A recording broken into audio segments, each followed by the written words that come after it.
Madam President. Senator from Nebraska. Thank you, Madam President.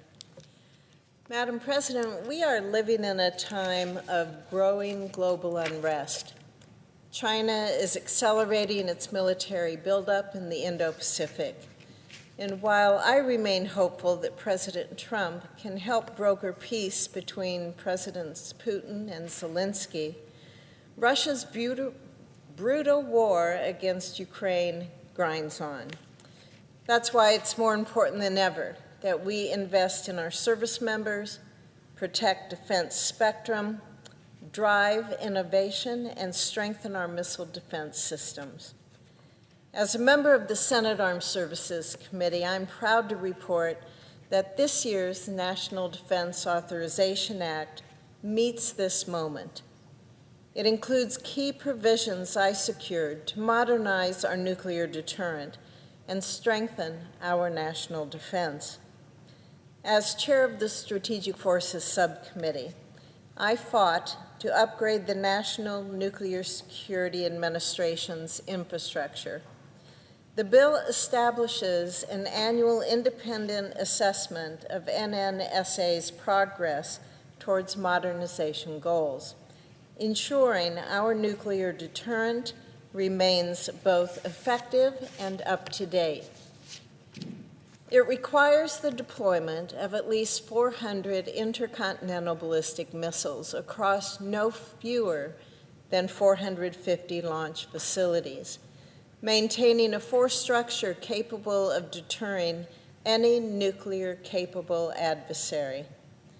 It authorizes more than $4 billion for the Sentinel intercontinental ballistic missile program, and it requires that it be fielded no later than September 30th, 2033. It accelerates the Sea-Launched Nuclear Cruise Missile Program. And it expands experimentation and prototyping authority to all combatant commands, including U.S. Strategic Command at Offutt Air Force Base in my home state of Nebraska. This is exactly the kind of strategic deterrence that makes our adversaries think twice and say, not today. This year's NDAA also safeguards critical defense spectrum. Some in Washington have suggested that the Pentagon is sitting on spectrum bands that could be better used for commercial wireless. That portrayal is both inaccurate and it is dangerous. The reality is these frequencies are not idle. They are the backbone of America's missile defense and intelligence systems. And we should not be allowing federal agencies to sell critical communication channels needed to carry out the Trump administration's priorities, including the Golden Dome Missile Defense Shield. That's why this year's defense bill prohibits any modifications to defense systems in these spectrum's bands, unless top Pentagon leaders themselves deem it absolutely necessary. Earlier this summer, I led the effort to secure, for the first time in law, a carve-out that prevents the Federal Communications Commission from auctioning or reallocating these bands for the next decade. The NDAA provision is consistent with these provisions, ensuring that we strike the right balance, unleashing American wireless innovation while never compromising our national security. We are also preparing for the threats that we cannot yet see.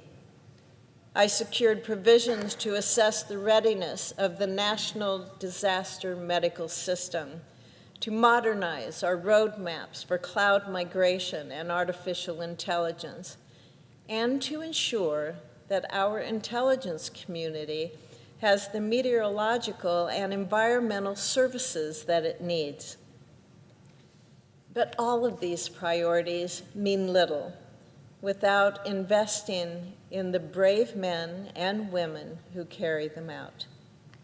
That is why I fought to authorize $19 million above the President's budget request to help recover and identify the remains of our fallen service members from past wars and conflicts.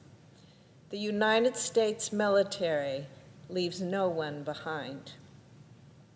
And through this bill, we are directing the Pentagon to explore whether local communities can play a more active role in helping develop the department's healthcare facilities, similar to my Chip In for Veterans Act.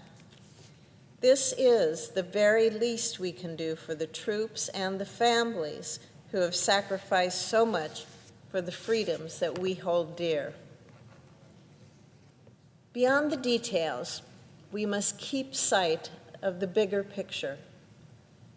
Our adversaries, nations that hate America, well, they're sharing weapons and resources and a common goal.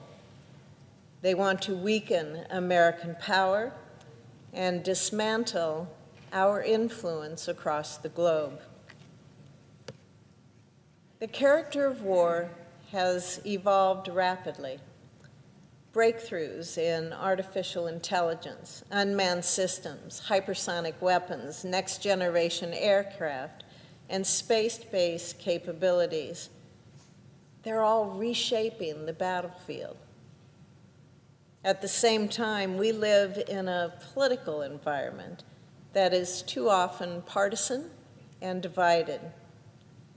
Yet on this issue, I believe most of my colleagues agree that we must confront these threats head-on.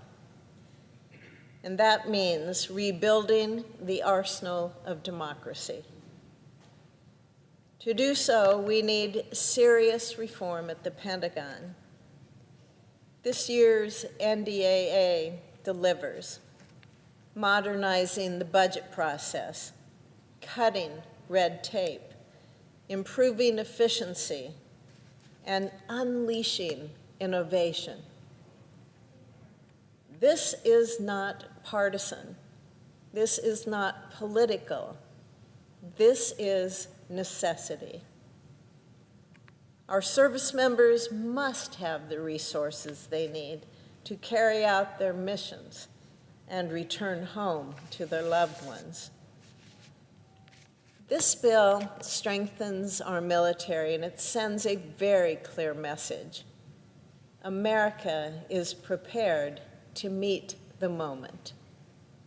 I urge my colleagues on both sides of the aisle to support it without delay. Thank you, Madam President. I yield the floor.